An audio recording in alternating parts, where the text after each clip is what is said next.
Bonjour, après avoir traité dans la première partie le vecteur position et le vecteur vitesse, et on a traité dans cet exemple comment chercher les coordonnées du vecteur vitesse à partir des coordonnées du vecteur position ou bien à partir des équations horaires.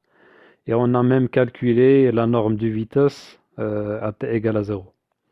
Je vous propose un autre exemple où on va calculer la vitesse à partir d'un enregistrement. Donc, on va considérer un autoporteur qui se met en mouvement sur la table à coussins d'air inclinée. La durée entre deux enregistrements successifs, c'est 40 millisecondes. Et je vous demande de calculer la vitesse au passage par la position G1 et la vitesse au passage par la position G3. Pour le calcul de la vitesse V1, on va utiliser la méthode d'encadrement. On va prendre la distance de G0 à G2. Alors en utilisant une règle, on peut mesurer cette distance. D'après cette mesure, on a une distance de 2,4 cm qu'on va convertir en mètres en multipliant par 10 puissance moins 2. Évidemment, pour la durée, 2 fois tôt, on va convertir les millisecondes en secondes. Alors par application numérique, on obtient 0,8 mètres par seconde. Pour le calcul de V3, on va procéder de la même façon. On va prendre la distance G2, G4 par la méthode d'encadrement.